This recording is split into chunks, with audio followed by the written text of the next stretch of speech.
एक छोटस स्वप्न घेऊन आपण एक बाहेर पडलो। 2 तारखेला एक शासनाचा एक जी आर आला आणि तुमच्या आमच्या हृदयाचा ठोका बदलला। 3 तारखेला आपण बसलो, 4 तारखेला एक बैठक झाली आणि 9 तारखेला एक छोटस मोर्चाच्या स्वरूपातलं एक आंदोलन केलं। बंधूंनो आणि भगिनींनो, एक छोटा हा अनुभव आपल्यासाठी चळवळीतल्या कार्यकर्त्यांसाठी फार पुरेसा आहे। असे अनेक आंदोलन आपण केलेले आहेत। आंदोलन 2 प्रकारचे असतात। काही आंदोलन निर्णायक असतात, निर्णय लागतो, काही आंदोलन निर्णय नाहीत लागत, त्यावेळी लढत राहावं लागतं।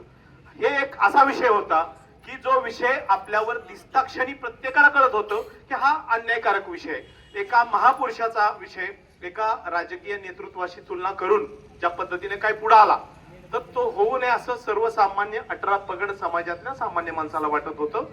आणि खरोखर सर्वांची आपल्याला अप्रत्यक्ष मोठ्या प्रमाणावर साथ होती आणि याचाच परिणाम म्हणून हा आपल्याला निकाल लागलेला आहे। खरं तर तो शासन निर्णय रद्द होणं आणि खरं तर पुण्यश्लोक अहिल्यादेवी होळकरांसारख्या महान व्यक्तीचं, आदर्श राज्यकर्त्या व्यक्तीचं नाव पुन्हा एकदा या महाविद्यालयासोबतच सर्वोपचार रुग्णालयाला मिळणं हे आपल्या चळवळीतलं एक छोटंसं यश आहे। पण एवढ्यावर आपलं संपलं का? तर नाही संपलं, आपल्याला पुढे जायचंच आहे। परंतु हे होत असताना आपण एक व्यापक विचाराची माणसं आहोत।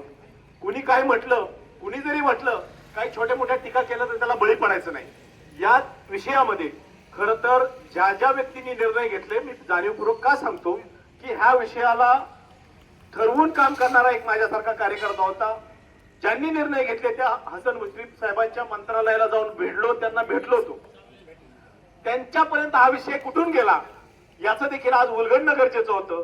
हा विषय इथल्याच काही लोकांकडनं गेला होता, पण म्हणून त्यांच्या सूचनेनुसार आणि आपल्या कमिटीच्या निर्णयानुसार माननीय उपमुख्यमंत्री सुनेत्रा वहिनींना जाऊन भेटलो। त्यावेळी लक्षात आलं की बऱ्याचशा गोष्टी असतात की नेतृत्वाला माहिती नसतं, त्यांच्यापर्यंत चुकीची माहिती दिली जाऊ शकते। त्यावेळी लक्षात आलं की काही ठराविक 4 टाळकी, ज्याला आपण 4 कार्यकर्ते, 4 पदाधिकारी आणि 2-4 अधिकारी यांचं हे कटकारस्थान होतं। याचा बळी कदाचित सुनेत्रा वहिनींना पाडायचा प्रयत्न, कदाचित राजकीय षडयंत्र त्यांच्यातल्या त्यांच्यात असू शकतं, परंतु मला त्यामध्ये जायचं नाही। वहिनींच्या कानावर हा विषय घातल्यावर त्यांच्या लक्षात आलं, त्यांनी या विषयावर लक्ष घालण्याच्या सूचना केल्या, हे महत्वाचं सांगायचं आहे।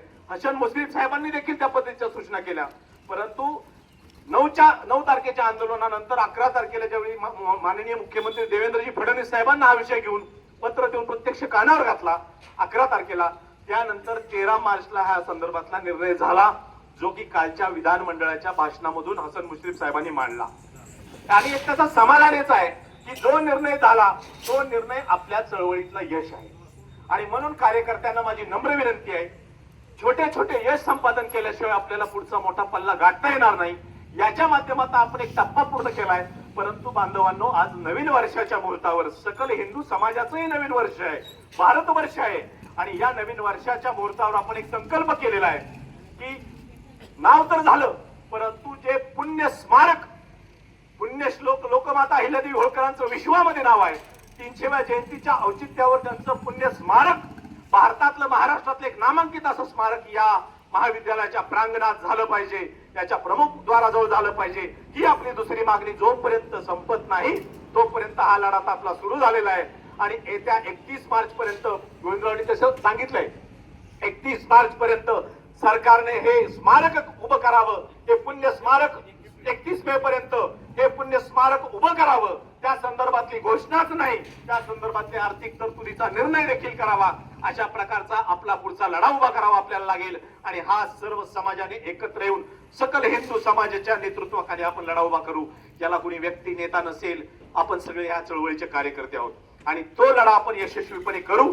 महाराष्ट्राच्या कानाकोपऱ्यातून आपल्याला फार मोठं ताकदीनं बळ आले, शेकडो लोकांचे फोन आले, अण्णांसारखी ज्येष्ठ व्यक्ती इथं प्रत्येक चळवळीच्या कार्यक्रमात आहेत, बैठकीत आहेत।